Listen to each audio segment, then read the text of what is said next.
Thanks for joining us for episode 6 of Building Tomorrow's Insurer. And today's guest is none other than Gonzalo Rodriguez.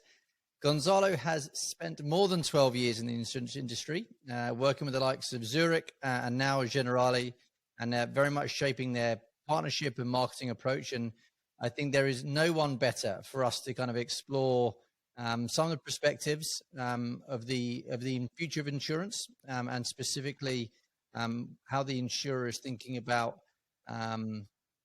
building their businesses for tomorrow than him. And so I'll get ready for a very detailed deep dive into the consumer trends in insurance of one of the maestros of the field. Gonzalo, wonderful to have you here. Thanks for your time. Really appreciate you carving out some time in your busy schedule to sit down with us. Thank you, Nigel. Thank you very much for having me, and thank you for your words. I mean, I don't feel so master in this segment, but definitely have a couple of insights to share. But thank you very much for having me and giving me this opportunity to share some ideas and insights that I saw in the market recently. Yeah, no problem at all. And we've generally started off with a bunch of folks that we've been speaking with. It's really always interesting finding out how someone arrives in the insurance industry. There's been some very interesting stories so far. Some people fall into it and some people find other ways. And so how about yourself? How did you find yourself in the insurance sector? Great question, because I think that there is a misconception about the insurance industry that's boring. But I would say that I started by accident, I would say. Allow me to say by accident, because in the past life I used to work, I was a little involved in sports. So I used to be a weightlifter.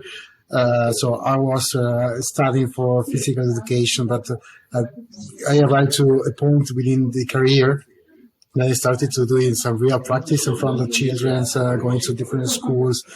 That was the moment that I realized that it was not for me. So I decided to join the business school. I studied business administration, and one of the first company that I was putting my CV on accepting it was Zurich. At that moment, I didn't know that was one of the main insurers in the world. So back in 2007, I started in the insurance. I hold different positions, from operations, product development, marketing. Marketing was really exciting, and I think that was the turnkey, at least for my personal view, that excited me the most in insurance industry. Recently, I joined Generali. So 2 years ago, I joined Generali. I had the opportunity to move from Argentina to Italy.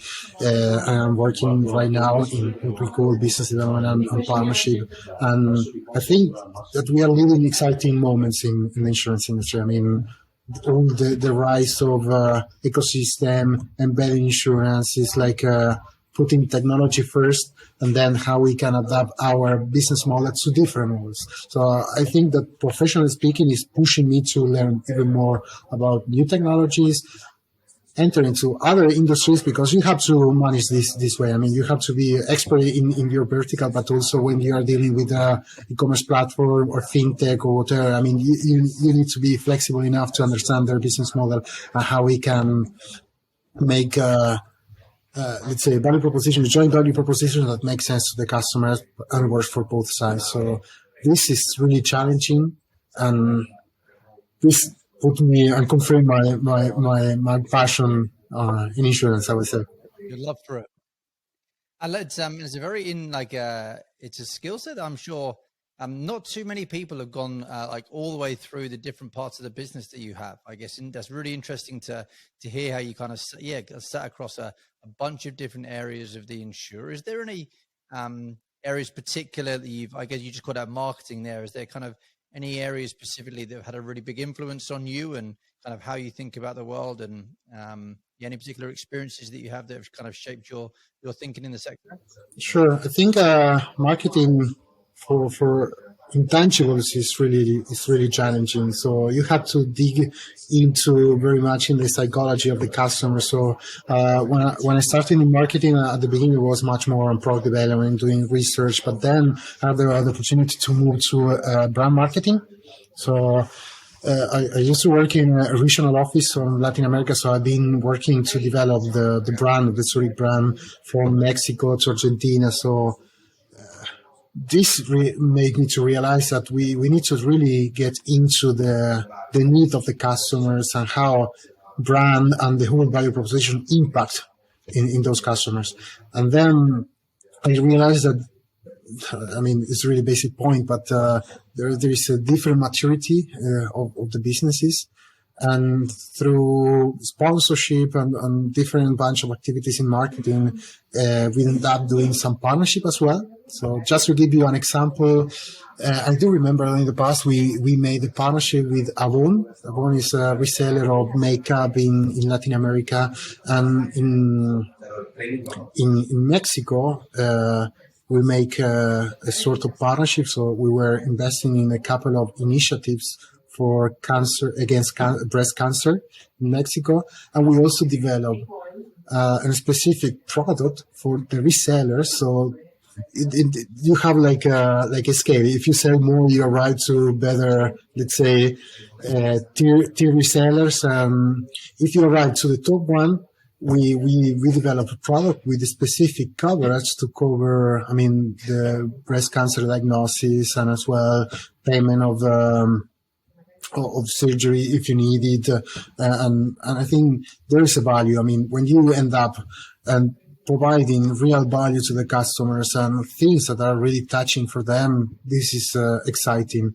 So I think that embedded insurance has this I don't want to call it social responsibility, but it's making insurance more accessible to customers. So I think raising the awareness of the importance of the protection gap and how we can end up with solutions that make sense and add value to daily life to customers, this is touching. And you have to have a mix of marketing insights and business acumen as well, I would say.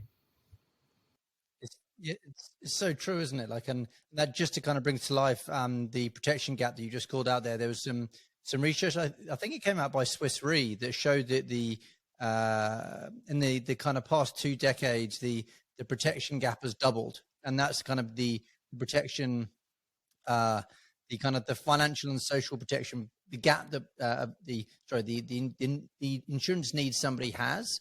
That gap has doubled in terms of their financial and from a social status. And so it's kind of, it really lends itself to say why. And I think often, and obviously something I know you and I are very passionate about, which is kind of embedded in simplification and delivering a customer what they need, where they need it.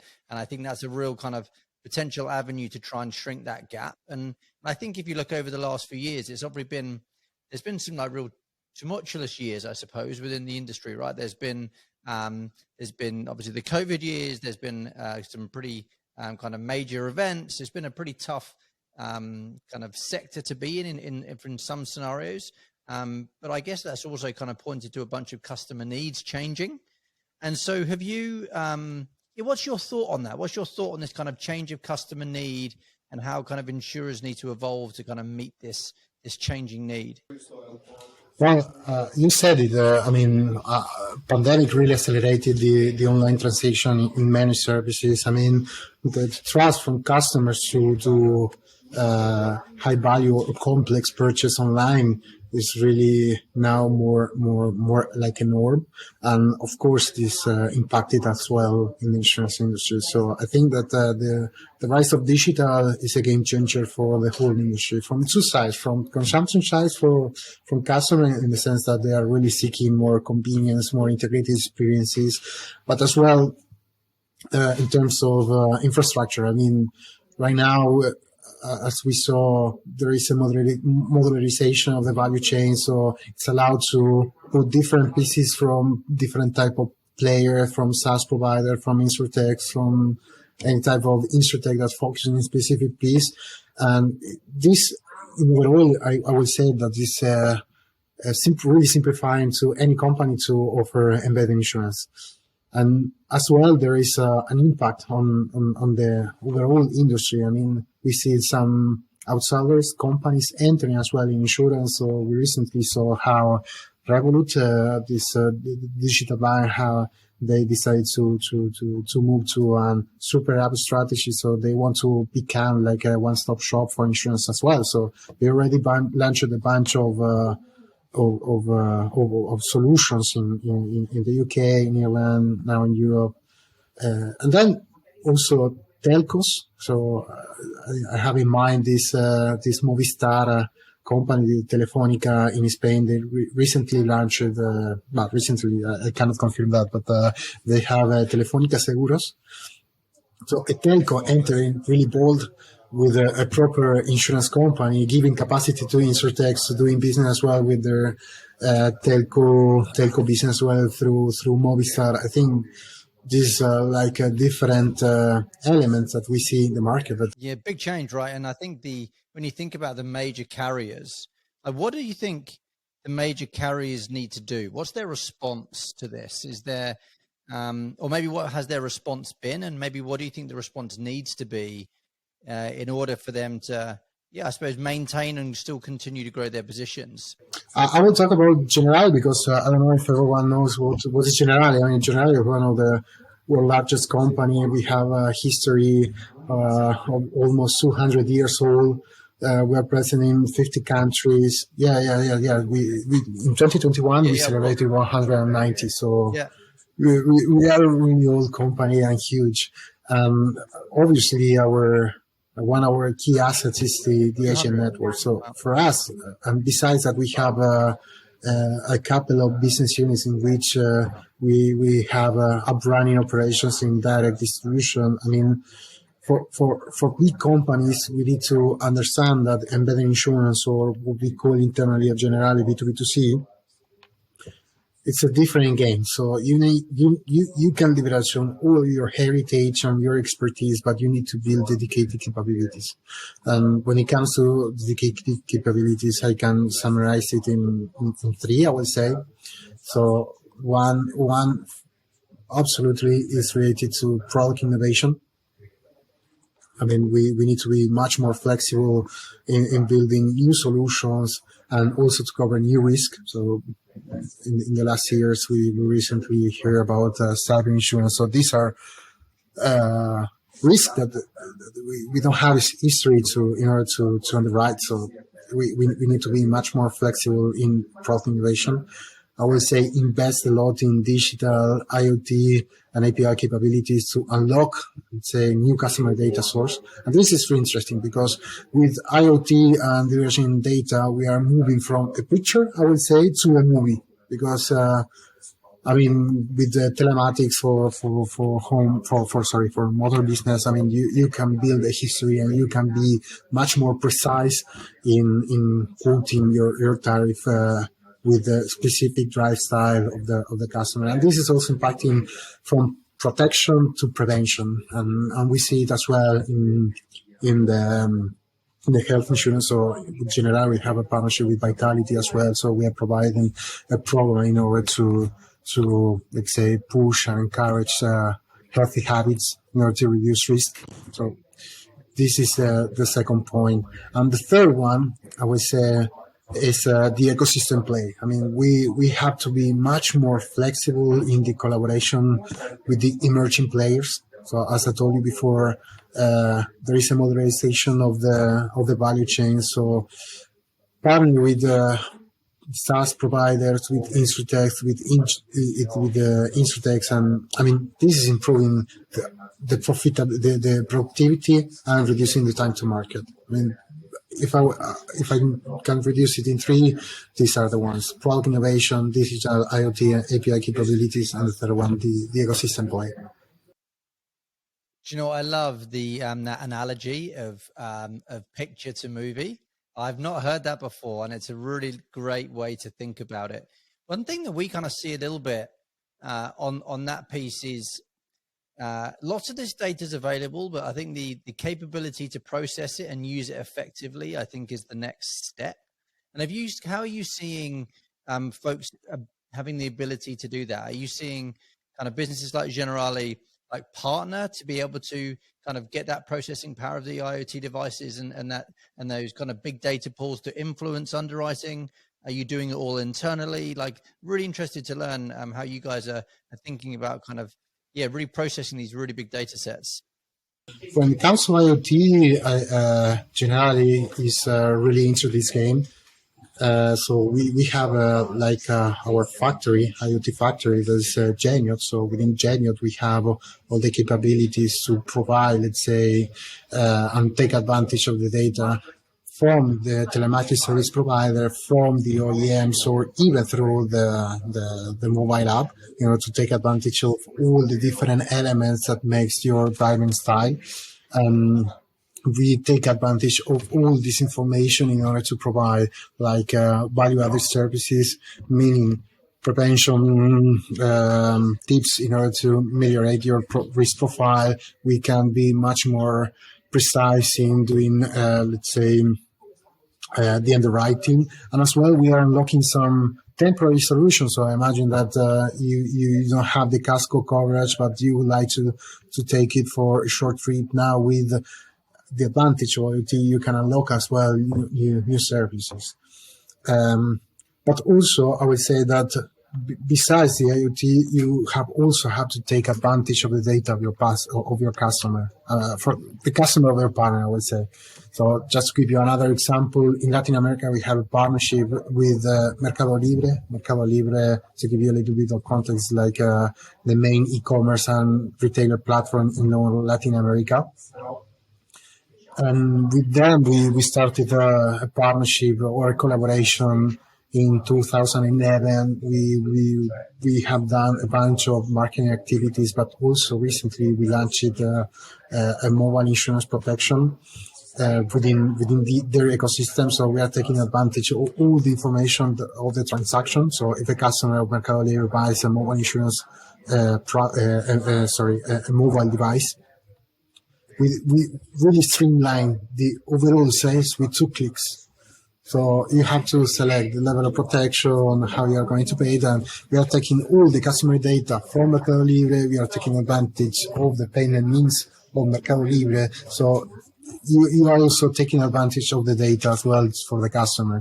And this is really important, because if you can take advantage of all the data of the customer that is available, you can unlock an insurance solution that is really, really seamlessly integrated with your partner. And this is, in my view, one of the secret sauce of embedded insurance. You have to make your offer as much as native as possible. So if with 2 clicks we are not creating any burden to provide any additional data, then why not? I mean, there you can increase a lot your conversion ratio. When you're thinking about partnerships, Gonzalo, obviously you've just spoken about a number of different partnerships you've got globally. Like, I think that's one of the unbelievable things about Generali, is that obviously you're in so many countries all over the world and delivering these B2B2C relationships all over the world, which is absolutely phenomenal. And that takes a lot of work. I think partnerships take a lot of work to kind of make sure that it works for everybody in the partnership and in the ecosystem. And is there anything that you found in your experience of putting all of these partnerships together that's been really effective in building partnerships, in them being sustainable and kind of them being, and I guess, kind of productive for all sides? Yeah, for sure. I mean, this is a great point, because when we talk about B2B2C, we have to manage 2 things, the B2B relationship and as well the B2C part. So the thing what is extremely important is to create the relationship with your partner and realize side by side to co-design the solution. I mean, this is really important, because you have to be flexible enough to make a proposition that really aligns to the core business of your partner. And then we can jump to other models. I mean, from my experience and from different leaders that I've been working on in my past years in partnership, I mean, there's like I would call it 4 levels or waves of doing partnership. I mean, the first wave is that you have to build a solution that is really aligned with the core business of your partner. So then you ensure that this is a priority for them. You make sure that you put resources from both sides to go to the market, and then you start building the different waves.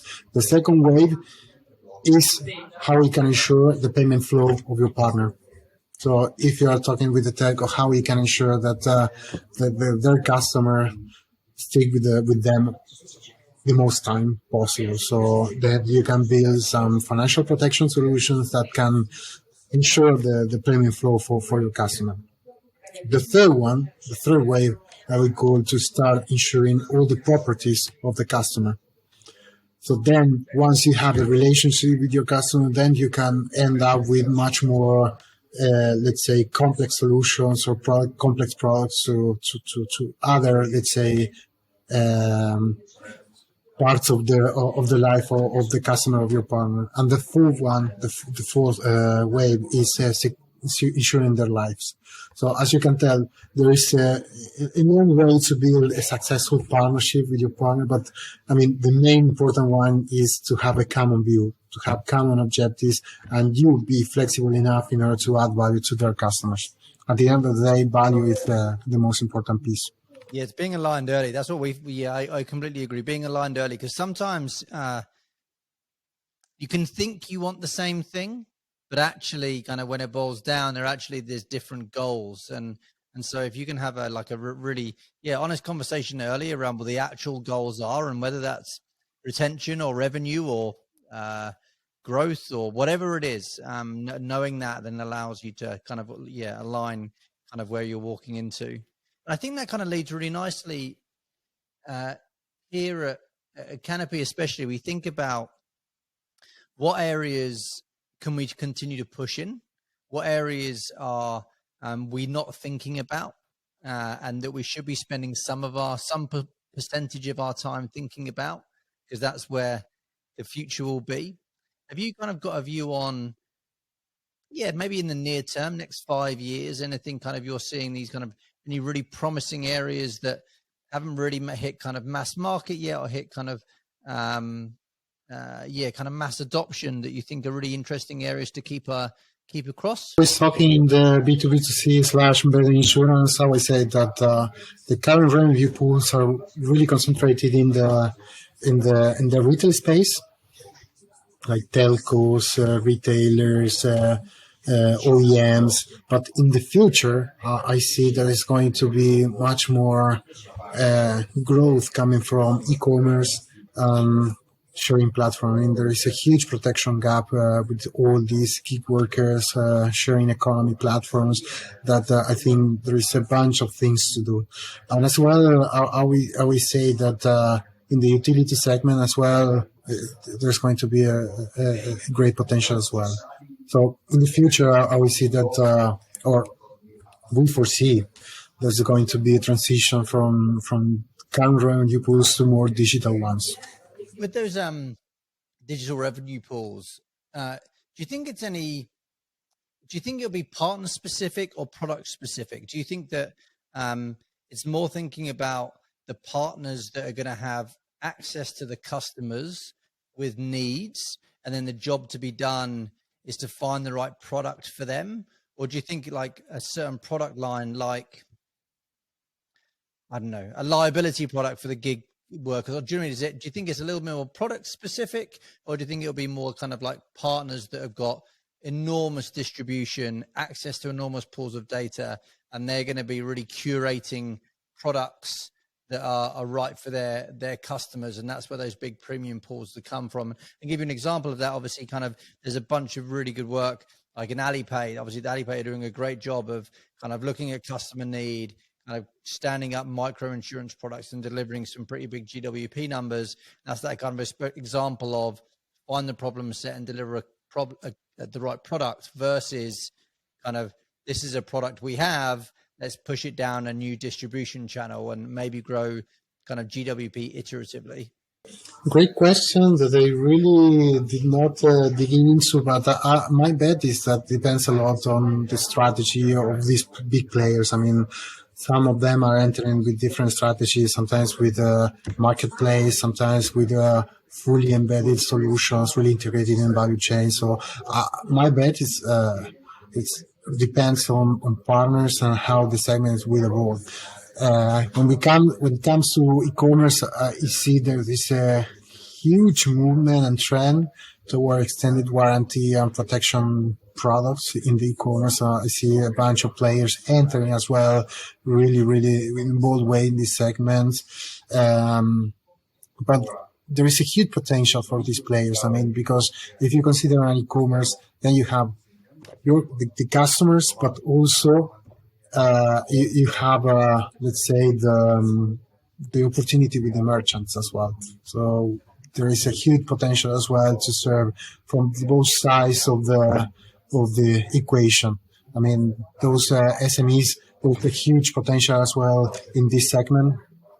How many small companies are creating huge revenues from these platforms, and they have, I mean, their needs as well, insurance needs. So I see there's a bunch of opportunities there. Then when it comes to the platform economy from gig workers, I mean, this is a little bit more blurry, I would say, because it depends a lot on the policy that puts these players. So, I mean, the platforms that are servicing, I mean, for the hailing or whatever toward the customer, and what kind of propositions they come, and as well from regulation. I mean, there is a long way as still in order to let's say create the right rules to protect this segment. I mean, it depends on a lot, as I said, of the policy from the players, and as well on the regulation in each country. Yeah, totally. And did you have a view on, obviously you've been kind of core to a lot of Generali's partnerships globally. You've been, like we obviously spoke a little before this, and obviously Generali as an organization is spread globally, and somehow you have to be across all of those things from sitting in the middle and directing how things work. And so when you think about a vision for Generali, and to think about a vision for how you want to continue to create your partnership programs and partnerships with partners, how do you think about that? What are your what's your vision for partners to think about you? Kind of, what do you want to be known for? Yeah, great question. I mean, obviously, for Generali, one of the key assets is the agent network. But I think Generali, we are going our path in order to become an omni-channel company. So in the couple of years ago, we launched our group strategy, in which we reinforce our commitment to be like a more digital oriented organization, digital and innovative organization. So when it comes to partnership, we are really pushing to build a digital offering to provide this omni-channel experience, and as well seamlessly customer interactions with this new type of customers. So I will say that we have a vision. We want to have we want to be a bold player in the partnership space in order to handle local partnership, but also international partnerships on both sides as well. So when we talk about Generali, we have to also consider Europa Assistance as well. That is our assistance company, and there we have a bunch of great experiences as well in terms of partnerships. So just I love it. And then can you give us a bit more of can you give us any more info on the Airbnb partnership? That sounds super interesting. And so is that on the staying side, or the travel on, like, is that for the hosts or for the travelers going to the properties? Love to hear about how that's being put together. As I said before, Europa Assistance is partnering with Airbnb for the travel side. So for the travelers, for people that are using the platform in order to make the reservation. So once they make the reservation, you have a bunch of information from which country to the other one. So really, we streamline the overall process in order to make a travel insurance proposition as an optional one in the whole customer journey of Airbnb.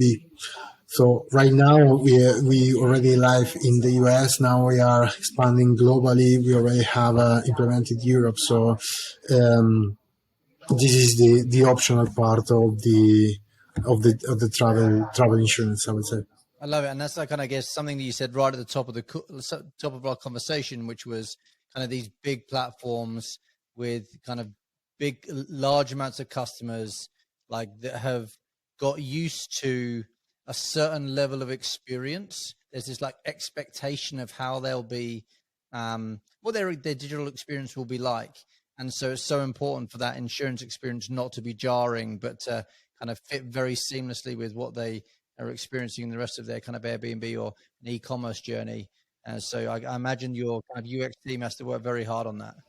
I really love the case of Airbnb because they're taking this as an additional element of their brand proposition, because probably you saw all the air cover proposition to their customers. So they're bringing like an insurance element within their value chains, and they are giving peace of mind to all their customers. So I really love this example because it's really embracing this concept of protection towards their value proposition.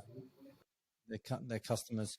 Do you have what would you say is the key thing that your partners ask of you? So like when they kind of reach out to you and say, hey, we want to build this insurance proposition with our customers, like what are like their general demands? Like what are they really looking for? Like what's their expectations?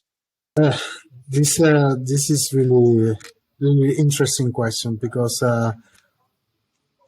when a partner comes to you, they want to have reduce the complexity.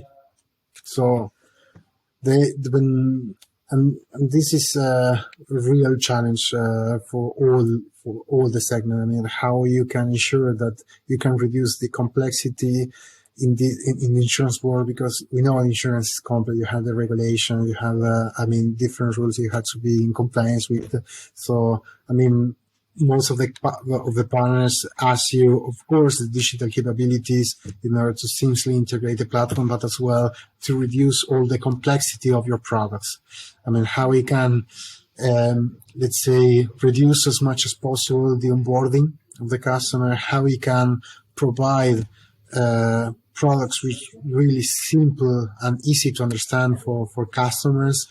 And the third one is astonished servicing. I mean, outstanding services. I mean, we had to be very, how can I say, we had to put a lot of attention in the SLAs that your customers, that your partner puts to serve your customers, to serve the claims piece. So there is a bunch of elements that are really challenged. Those are the elements that most of the partners actually demanding, and they're coming looking from.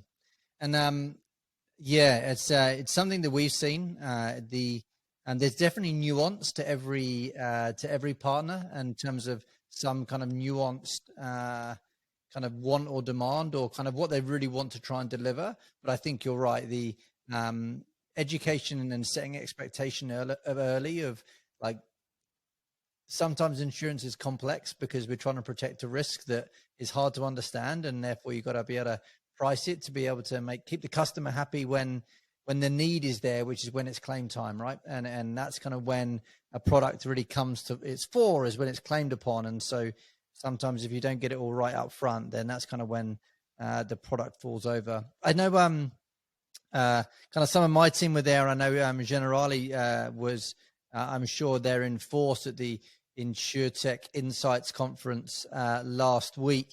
And I believe your kind of CTO did a bit of an address and spoke a bit about your strategy and kind of your wins and kind of how you're thinking about embedded and B2B2C. And I don't know if is there anything you wanted that jumped out from the conference itself, or anything specific that you kind of CTO had to say that you thought was we'd love to hear and understand.